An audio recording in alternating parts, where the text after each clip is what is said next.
ស្ដីប្រិយម្នាក់ស្ដាប់ទាំងអស់គ្នាសូមស្វាគមន៍មកកាន់ podcast រឿងរ៉ាវសាមកុកថ្ងៃនេះយើងនឹងលើកយកតួអង្គដ៏សំខាន់ម្នាក់នៃនគរអ៊ូមកជជែកគ្នាគាត់គឺជាមេតបដែលបានសង្គ្រោះនគរអ៊ូពីការវាយលុករបស់លីវប៉ៃហើយក៏ជាមេតបដែលសុនឈៀនទុកចិត្តបំផុតម្នាក់ដែរនោះគឺជាលូស៊ីនគឺជាតួអង្គដែលគួរឲ្យចាប់អារម្មណ៍បំផុតនៅក្នុងចំណោមមេតបធំទាំង4របស់នគរអ៊ូលូស៊ីនគឺជាអ្នកដែលកាន់តំណែងយូរជាងគេនិងមានឥទ្ធិពលបំផុតទាំងផ្នែកយោធានិងនយោបាយសំណួរសួរថាតើលូស៊ីនគាត់ចាប់ផ្ដើមល្បីល្បាញនៅពេលណាយើងពិតជាមិនសូវឮឈ្មោះគាត់ទេពិតមានហើយកាលនោះគាត់នៅវ័យក្មេងនឹងធ្វើជាមន្ត្រីថ្នាក់ទាបនៅឡើយទេប៉ុន្តែចំណុចរបត់ដ៏ធំគឺនៅពេលដែលលីមឹងក្រុងវាយយកខេត្តជីងជើពីគុនអ៊ីលូស៊ីនបានប្រើល្បិចបន្ទាបខ្លួនដោយសរសេរសម្បត្តិទៅសរសើរគុនអ៊ីធ្វើឲ្យគុនអ៊ីមើលងាយថា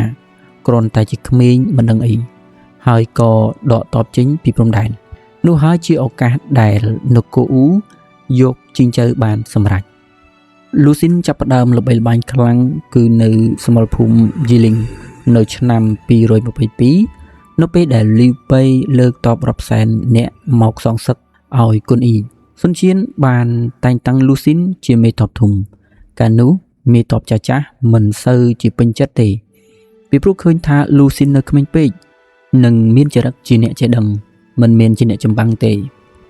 ប៉ុន្តែសុនឈៀនមិនស្ដាប់បង្គាប់មេតបចាស់ពីមុនទេដោយគាត់ឃើញថាលូស៊ីនគឺជាមនុស្សដែលមានល្បិចនិងអាចសង្គ្រោះនគរអ៊ូបានគាត់នៅតែតែងតាំងលូស៊ីនជាមេតបធំដដែល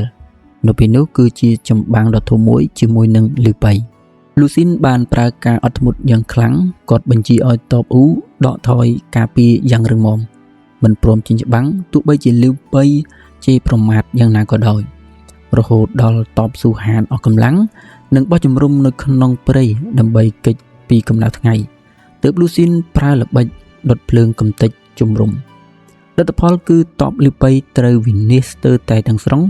នេះជាការបង្ហាញបញ្ញាឈ្នះលើកម្លាំងបាយបន្ទាប់ពីជ័យជំនះដ៏អស្ចារ្យនេះលូស៊ីនបានក្លាយជាមេតបធំរបស់នគរអ៊ូជូកលៀងធ្លាប់និយាយថានគរអ៊ូមានលូស៊ីននៅគឺអាចរស់នៅបានសុខសាន្តរយៈពេល20ឆ្នាំទៅមុខទៀតនេះមានន័យថាសុនឈៀនដែលជាស្ដេចក្រាញ់វ័យក្មេងជាងគេគឺពូកែមើលមនុស្សនិងពូកែប្រើមនុស្សនៅក្នុងសម័យសាមកុកប៉ុន្តែលូស៊ីនមិនអាចសុខសាន្តបានទេនេះគឺជាចំណុចដ៏សោកសៅបំផុតលូស៊ីនគឺជាមនុស្សស្មោះត្រង់និងប្រកាន់ភ្ជាប់នៅគុណធម៌ខុងជឺនៅពេលដែលសុនឈៀនចាស់ទៅលោកចាប់ផ្ដើមមានការសង្ស័យជាច្រើននិងមានចំនួនរឿងតែងតាំងបុត្រឆ្នងរាជលូស៊ីនបានចូលទៅជួយផ្ដល់យោបល់ដោយភាពស្មោះត្រង់ប៉ុន្តែបែរជាធ្វើឲ្យសុនឈៀនខឹងសម្បានិងស្ដីបន្ទោសយ៉ាងធ្ងន់ធ្ងរលូស៊ីនបានជឿចាប់យ៉ាងខ្លាំងដែលគាត់មកនិយាយនៅពាក្យពិតប៉ុន្តែធ្វើឲ្យសុនឈៀនមានការខឹងសម្បាទៅវិញនេះគឺជាបញ្ហាមួយដែលមន្ត្រីចាស់ៗនៅនគរអ៊ូមិនពេញចិត្តលូស៊ីនទេគឺសុនឈៀនបានបង្គាប់ឲ្យមន្ត្រីចាស់ៗទៅស្ដីបន្ទោសបន្ថែមទៀតធ្វើឲ្យលូស៊ីននឹងមានការជឿចាប់យ៉ាងខ្លាំងតាមប្រវត្តិសាស្ត្រគាត់បានស្លាប់ដោយសារភាពតានតឹងនិងការខកចិត្តនៅឆ្នាំ245ក្រោយពីត្រូវបានសុនឈៀនបញ្ជូនមន្ត្រីមកបន្ទោសបន្ថែមជាច្រើនលើកជាច្រើនសារជាទីបញ្ចប់ដ៏សោកសៅសម្រាប់មេតបដែលបានលះបង់ពេញមួយជីវិតដើម្បីនគរអ៊ូមេរៀនអំពីតួអង្គលូស៊ីនគឺភាពអត់ធ្មត់គឺជាយុទ្ធសាស្ត្រនិងការចេះរងចាំឱកាសល្អបំផុតគឺប្រសើរជាងការប្រតិបត្តិដោយអារម្មណ៍កុំវាយតម្លៃមនុស្សលើរូបរាងលូស៊ីនមើលឃើញទៅដូចជាអ្នកចេះដឹងទន់ភ្លន់ប៉ុន្តែមានបញ្ញាដូចខ្លាភាពស្មោះត្រង់មានតម្លៃទោះបីជាទីបញ្ចប់មិនសូវល្អប៉ុន្តែឈ្មោះលូស៊ីន